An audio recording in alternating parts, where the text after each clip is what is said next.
The second coming of Christ iprogram yakanangana nekudzoka kwaJesu Kristu. Idi Jesus is coming again. Asi mukati meBible zvinoita sekunge paachauya tinenge tisiri kumachechi, tiri kudzimba, kumabasa, kuminda nekumwe kwakadaro. Muprogramu inoyi ndina mukoma Gift Rodzi tati timboteera kudzimba kwatinoswera. Ichokwadi chiri kutaurwa naCaston Betera. Jesu haazouyi tiri kuchechi kana panzvimbo dzekunamatira. Achauya tiri kwatinoswera kwakasiyana-siyana. Ikoko kwacho kwatinoraramira. Kungaa kumabasa, kuzvikoro, kudzimba. Ndosaka tati muchirongwa chinechi titenderei timbozotandarira ikoko kwamunoswera, kwamunoraramira. Ari kutisira musign language ndi proclaim chaora. Kwasai vateereri mufundisi. Vateereri tinokuchingamidzai kuchirongwa The Second Coming of Christ. Chidzidzo chedu nhasi chine musoro wenyaya wekuti sezvazvakanga zvakaita namazuva aNoah, as it was in the days of Noah. All right. Sezvo zvakaita mumazuva aNoah. All right. Mufundisi, pazvidzidzo zvakapfuura zvatakaita, chekupedzisira chaiti chiKristu nemhuri part 3. Right. Makatitungamirira chidzidzo chiya muchiratidza kuti tichiri mukati medzimhuri, tiri panyaya yewanano. That's right. Mukaratidza shungu dzina Mwari kuti dai vanhu varoorana vekutenda kumwe chete zvinobatsira. But nyaya yemarriage iyoyi mukoma, Right. pane mataurirwo ainoita takatarisana nekudzoka kwaJesu. Okay. The second coming of Christ.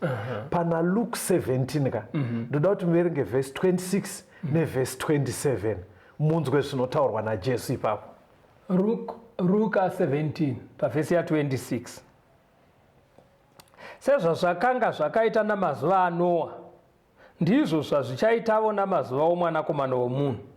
Vaidya, nokunwa, nokuwana, nokuwaniswa, kusvikira zuva rakapinda Noah muareka, mvura zhinji ikasvika ikaparadza vose. Vateereri, kana manzwawo semanzwiro andaita, pari kuita kunge zvinonzi pakuuya kwaJesu chimwe chichaita kuti vanhu vose vasikoparadzwa, kudya nekunwa nekuwana nekuwanikwa kunova kuroorwa. Amene kuti unoziva kuti kana uchipavereka kwagara nguva yese vanhu vanongodya, vanhu vanenge vachigororana. Yes. But kataurirwo kazvaitwa apa kanofanira kuti pavadzidzi vabvunze kuti kwaimbonyadyiwa sei, kwaimbonyaroorwa sei. Saka pakuroorwa ndo patiri pane nyaya. Because pari kunzi karoorero kaiitwa nguva yaNoah, mukaona kafanana nekemazuva ano, zivai kuti Jesu akuuya. Vaimbonyaroorana sei. Ndo patinoda kuenda ipapo tione kuti karoorano kacho. But chandinoda kuti muone mukoma ndechekuti pane kuroora kunogona kuita kuti gantange nguva yaNoah, pane kuroora kwakaita kuti pakauya mvura vaparadzwe. Kuti pane karoorerano kaiita vanhu kakakonzera kuti vaparare. Saka ndo zviri kunzi naJesu manje takatarisa the second coming of Christ. Pane karoorero kekuti kakanofanana nekaiitwa nguva yaNoah. Panouya Jesu kuuya, vakawanda vachaparara havaponeswe. Saka haisi nyaya duku yekuroorana, haisi nyaya duku. Toda kuti tingonodongorera tione kuti vairoorana sei. Pana Genesis 6 verengai verse 1 to 3. Genesis chapter 6 verse 1. Zvino vanhu vakati votanga kuwanda panyika, vachiberekerwa vanasikana, vanakomana vaMwari vakaona vakunda vavanhu kuti vakanaka, vakazvitsaurira pakati pavose vavakada kuva vakadzi vavo. Ipapo Jehovha akati, mweya wangu haungarambi uchigara mumunhu nokusingaperi, zvaari wenyamavo hake. Naizvozvo mazuva ake achava makore 120. Saka zvatoverengwa napasita izvozvo ndo zvanzi naJesu kuna Luke 17. Iko kakutoroorana kangoverengwa pamavhesi mashoma iwaya. Hando kakaita kuti pakauya the flood murove, vanhu vakawanda vaparare. Kamuchitigaro kekuti vanhu manzwa kuti kudipa panzi vana vaMwari vakaroora vasikana vakanaka vevanhu. Izvozvo chete izvozvo zvekuti vakaroora vasikana vakanaka vevanhu ava vana vaMwari izvozvo ndozvikutonzi naJesu manje zvakaita kuti pakauya murove vakawanda vaparare. But mati mamboona here kuti ndima yamaverengai ine kakududzirwa kakasiyana apo pari kunzi panonzi vana vaMwari kava vamwe vanotsanangura vachiti ingirosi dzakasworoora vanhu. Right. Ndo zvakabhowa Mwari. Ende pfungwa inototenderera. Mirai tipaswatanure. Kuti panyatsobuda kuti chii chaiitika. Ngatitange taona vanhu vairarama tichita kunge tatidzokerei kumashure. Timboona padzinza rani raAdhamu. Mushure mekunge Adhamu akaita vanhu vangani mugomo. Vanokurumidza kuzikanwa nemunhu wese. Tinoti Kaini, toti Abel. Kozoita Seti. Kumato kumberi kwana Seti ndokwatauda kuverenga. Pana Genesis 5 verse 1 to 3. Genesis 5 verse 1. Ndiye ibhuku yamarudzi aAdhamu. Musi waakasika munhu, Mwari wakamuita nomufananidzo waMwari, wakavasika murume nomukadzi, akavaropafadza, akavatumidza zita rinonzi munhu musi wavakasikwa. Adhama wakagara makore 130, akabereka mwanakomana wakafanana naye, wakamutodza, akamutumidza zita rinonzi Seti. Ndoda kuti muone panapa mukoma nemuatereri. Adhamu paasikwa topfuura penyaya yaKaini naAbel. Pari kutsanangurwa izvino ndepaSeti. Adhamu asikwa naMwari. Akasikwa muchimiro inonzi let us make men in our image. Mufananidzo waMwari. Zvichira kutodza mafungiro character zvakadaro. Iye paazoita mwana wake Seti, hanzi Seti aive nechimiro chipi? Anga akamutodza. Kuti anga akafanana naye. Anga akatodza baba. Baba vakatodzani? Mwari. Baba vakatodza Mwari. Saka toda kuti tichingoona samari yemadzinza aAdhamu. Ndoti kudii? Abrahamu akabereka Isaac. Isaac akabereka Jacob. Right. Ndo maverengero atinoita. But toda kuti tiverenge vhesi rinoita richidududza kumashure. Rinenge richiti sekuti Jacob mwanakomana waIsaac, Isaac mwanakomana waAbrahamu, Abrahamu mwanakomana waTera. Chatoda kuzviitira, toda kunzwa imwe language yeBhaibheri ichida kutsanangura zvekuti Adhamu akasikwa muchimiro chaMwari, iye ndobva aita mwana wake Seti akafanana naye. Zvine mataurirwo kuti hazvinoitwa neBhaibheri kuna Luke 3 verse 36 to 38. Luka chapter 3 verse 36. Mwanakomana waKainami, mwanakomana waArifakasadi, mwanakomana waSemu, mwanakomana waNoa, mwanakomana waRameki, mwanakomana waMatusara, mwanakomana waEnoki, mwanakomana waJaredi, mwanakomana waMarereri, mwanakomana waKainami, mwanakomana waEnosi, mwanakomana waSeti, mwanakomana waAdhamu, mwanakomana waMwari. Maona patadududza tichidzoka kuti mwanakomana waEnosi, mwanakomana waSeti, mwanakomana waAdhamu, mwanakomana waMwari. Ndi Adhamu ndiye ari kunzi mwanakomana waMwari. Mamwe matauriro of course chisikwa, but matauriro eBhaibheri anonzi mwanakomana wani? waMwari. But iye akabva abereka Seti akafanana naye. Kuchibva kwazouya Enosi. Saka muchiona kuti kana Adhamu ari kunzi aive mwanakomana waMwari, asi oberekawo mwanakomana akafanana naye, zvinobva zvareva kuti iro dzinza ramaverenga rinogona kunzi nemamwe matauriro vanakomana vaMwari. Ameno kuti pfungwa iyi mumurwi idzinza raMwari. Idzinza raMwari. Alright. Mwari aita Adhamu mwanakomana wake akafanana naye. Right. Iye Adhamu oita Seti mwanakomana wake akafanana naye. Yes. Kureva kuti Seti anga akafanana naMwari. Alright. Saka kuti ndizvo here kuti kufanana pane zvinodiwa neunhu pana Genesis 4 mukoma. Verengai verse 25 na 26. Okay. Genesis 4 verse ya 25. Adhamu akazivazve mukadzi wake, akabereka mwanakomana akamutumidza zita rinonzi Seti, nokuti wakati Mwari wandipa mumwe mwana pachigaro chaAbheri zvaakavurawa naKaini. naSeti wakaberekerwa mwanakomana akamutumidza zita rinonzi Enoshi. Nenguva iyo vanhu vakatanga kudana zita raJehovha. Ani mapaona Enoshi mwana waSeti ari kutoratidza kuti anga akafananawo naSeti. Seti akafanana naAdhamu. Adhamu ari mwanakomana waMwari. Saka dzinza iroro iro riri kuita zvinodiwa iro ndo nemamwe matauriro ranzi pana Genesis 6 paya. Vanakomana vaMwari vakaona kuti vakunda vevanhu vakanaka. Vanzi ndo pakatangira vanhu kunamata Mwari. Saka muri kuti vanakomana Mwari ndo vainamata Mwari. Ndo vainamata Mwari. Alright. Saka toda kuchidzoka, toda kuzoya pamataura kuti vamwe vanoti ngirozi dzakabva kudenga, but so far maonero kuti pfungwa iri kuburitswa yanzi naJesu semazuva aNoa kuratidza kuti vanhu vanotya Mwari kana kuti rudzi runonamata Mwari rwainorora vasinganamate Mwari. Kuti zviratidza kuti vanhu vari kurehwa apa ngatipedzise pengirozi. Hande pana Luke chapter 20 verse 34 to 36. Luka 20 vhesi ya 34.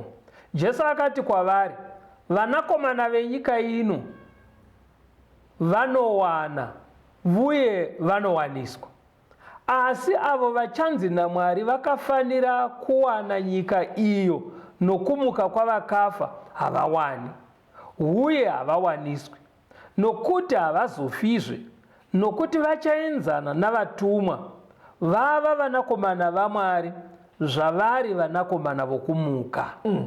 Saka ngirozi hadzirore.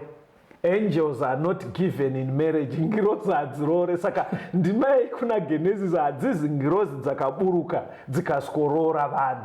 Pfungwa iri kubuda ndeyekuti mumazuva aNoa vaiziva Mwari, vainamata Mwari, vakaona zvisina basa panyaya yemarriage kuti waroorani. Saka vainorora kuvanhu vechihedheni vasingatende kuna Mwari. Izvozvo zvega zvakatodaro izvozvo ndozvabva zvanzi naJesu pakauya murove vanhu vakawanda vakaparadzwa. Taurai mukombe. Saka pfungwa yamuri kuburitsa inoti simbei mufundisi kuti even mumazuva ano atiri kurarama vanonamata vanoziva Mwari vanoziva nzira dzaMwari vakanororana nevanhu vasinganzwisise Mwari sezvavanoita ivo vari kubika dambudziko rakakura. Iresipi inoita kuti at the second coming vakawanda vatadze kuponeswa sezvazvakanga zvakaita namazuva aNoa. Rambai muri pachirongwa timbonzwa song, timbonzwa rwiyo.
tiri kuenderera mberi nechidzidzo chedu sezvazvakanga zvakaita namazuva anoa.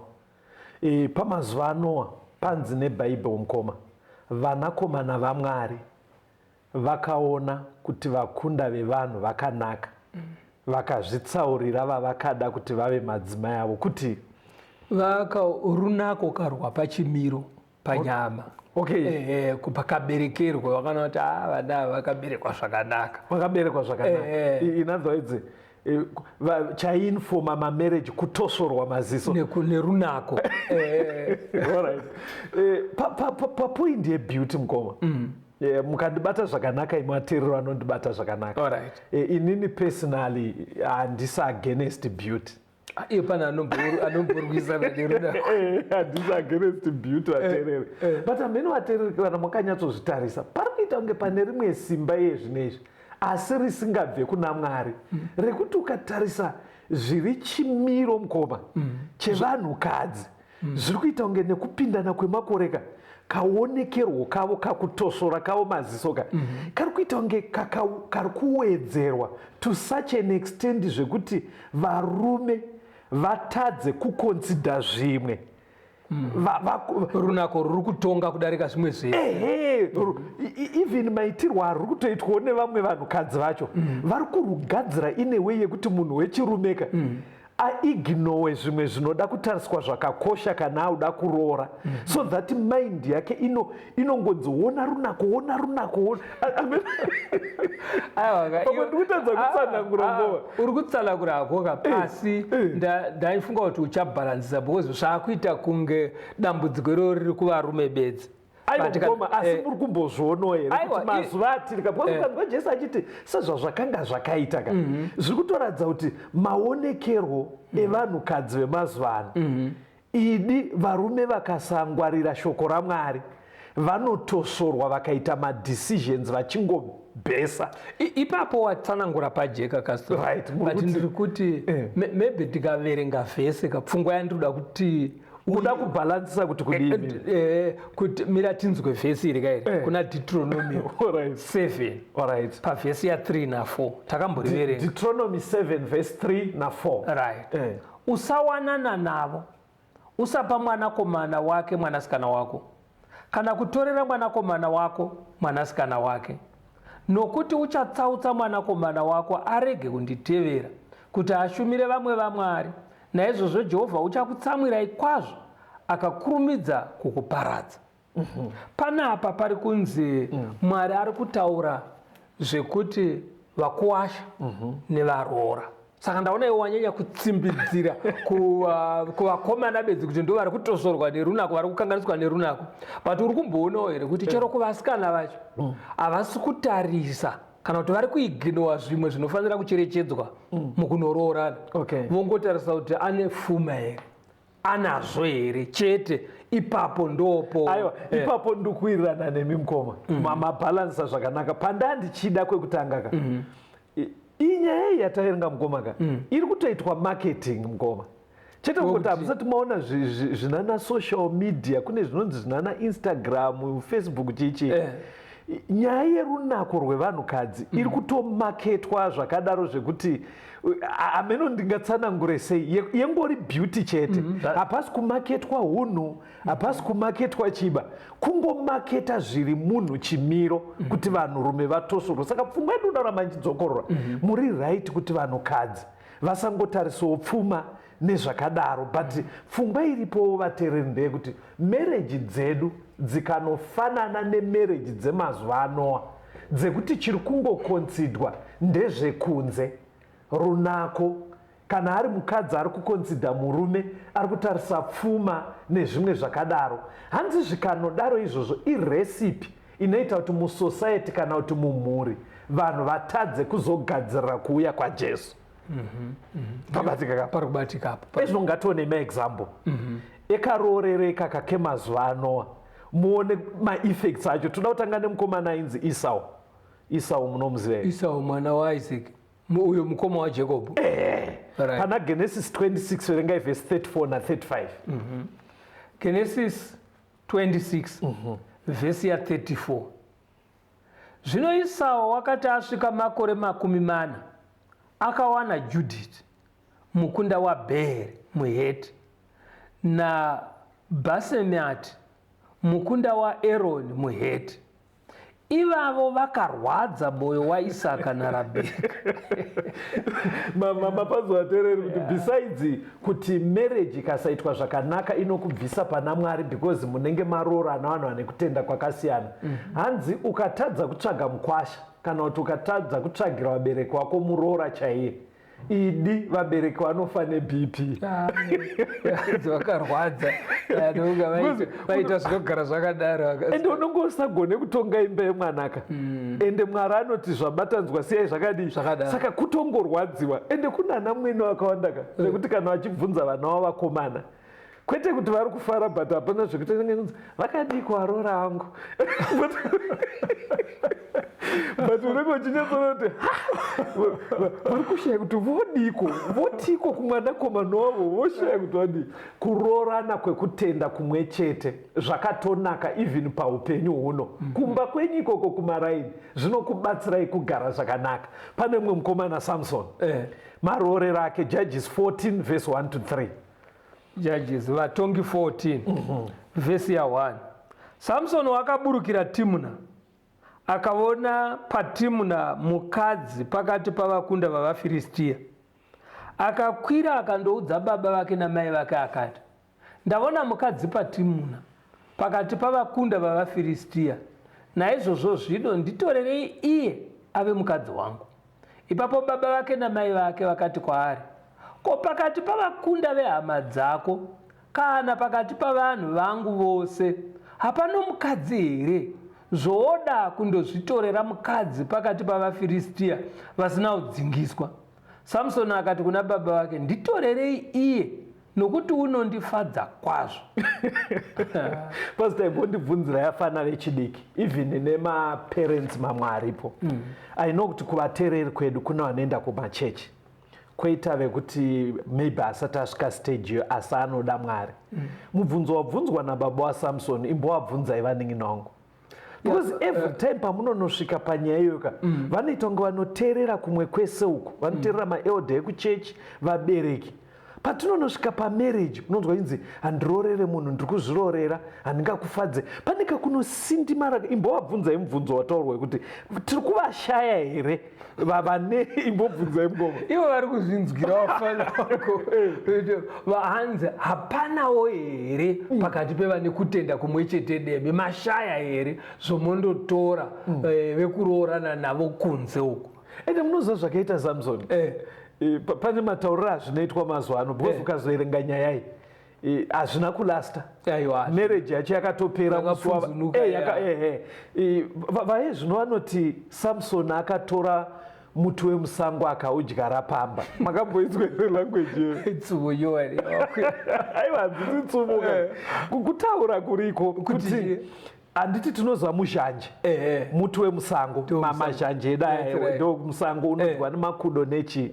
Saka vanenge vachiedza kuti ukanotora muti iwoyo ukaudyara pamba nguva yemazhanje kana yasvika kana wabereka usazoite dambudziko uchiona makudo auya pachivanze waakutera zvaaidya kusango. Ari kutera saka inzwai vanin'ina imimi musatore michero yekusango moiuyisa pamba. Ini zvine dambudziko munonetsana nemakudo makutandanisa nemakudo muchidai ameno zvajekaka ava wataura zvinotambudza. Samsoni zvakamutambudza mukoma. Pane mumwe futi akavhiringa ainzi Solomon. Handei pana 1 Kings chapter 11 verse 1 na 2. Madzimambo ekutanga chapter 11 verse 1. Zvino mambo Solomoni wakanga achida vakadzi vazhinji vatorwa pamwe chete nomukunda waFarao. Vakadzi vavaMoabhi navaAmoni navaEdhomi navaZidhoni navaHiti vaiva vendudzi dzakanga dzanzi naJehovha kuvana vaIsraeri, musaenda pakati pavo, naivo ngavarege kupinda pakati penyu, nokuti zvirokwazvo vachatsautsa mwoyo yenyu mukazotevera vamwari vavo. Zvino Soromoni wakanamatira ivavo achivada. Nyaya imwe yataurwapo ndeyebarika. Hatisi kuidzidza nhasi asi tinozviziva mukati meshoko raMwari kuti hachisi chinhu chinodiwa naMwari chebarika. But pfungwa yatiri kuda, Solomon airoora vanhu vakasiyana kutenda naye. Ndiye mukomana uya kuvakira Mwari temberi. Akaita munamato mukuru, Mwari akapindura mutemberi mukazara glori yaMwari. But naiye akaita era fanika yakaitwa mazuva ano yekunorora kuvanhu vasinganamati. Ende mukatasa zvaakaita izvi zvakazonotekeshera zvichidzika kusvika kunana Ahabhu. Asi mberuko ndo zvakakonzera kuti Israeri iendeswe kuutapwa. But zvangotangira kumarriage. Saka mukanzwa Jesu achiti sezvazvakanga zvakaita nemazuva ano. Ari kuedza kureva kuti kanoita kunge kanhu kaduku uchingodaro, but idi ukateedza tsinga yacho yekuti onai marorero akaita, onai zvaakuita vana vake, onai zvakadai, unonoona kuti mhuri iyoyo kuponeseka kunonetsa. Inzwai zvaakaita pamberi, verengai verse 4 pana 1 Kings 11 ipapo, ingoverengai verse 4 kusvika pa maybe verse 6. Madzimambo ekutanga 11 vhesi ya4. Nokuti Soromoni wakati akwegura, vakadzi vake vakatsautsa mwoyo wake kuti atevere vamwe vaMwari.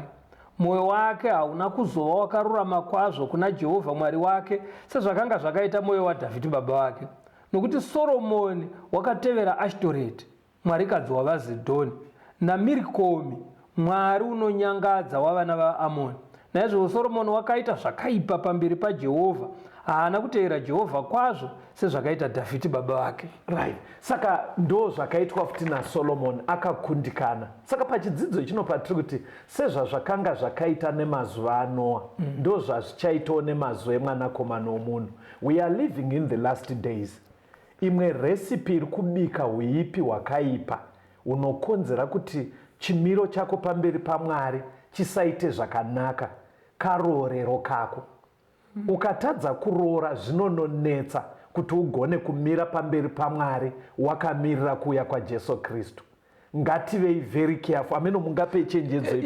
Chiri kubuda apa mufundisi ndechekuti Mwari haasi kuvenga kuti watora zvaunofarira. Right. Asi kuti zvinounza madambudziko, kwete mumba mako bedzi, chero nemuchechi. Munopedzisira musisanamatwe zvakanaka nechikonzero chekuti munenge mauya nevanhu vanosvikopombodza chitendere, vanouya netsika dzekwavabva dzosvikozanganiswa netsika dzekunambata Mwari. Izvozvo ndo zvinozosembura Mwari manje, zvozoita kuti aparadze. Ndoda kuvapa assignment vaning'ina.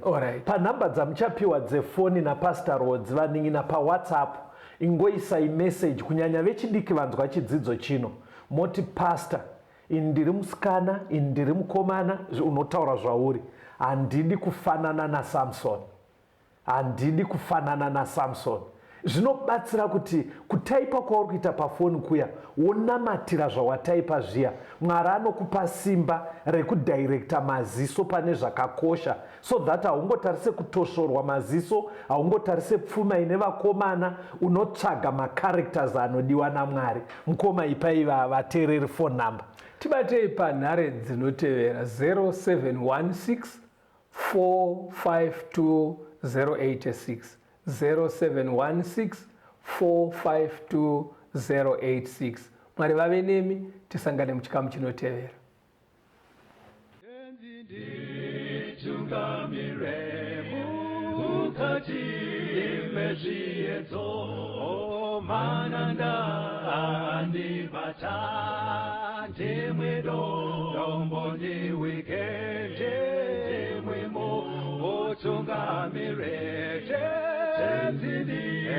Tungamire se mwana awonyara tamu unganyara tinyanga mananda anomunzwa kanama atinyarara imwite tenzi wenyanda tenzini tungamire aponda yasvikanya mananda aondichisa handichina zororo ndotsamira kune mwika kandinzwe imwi moti ndinokutungamira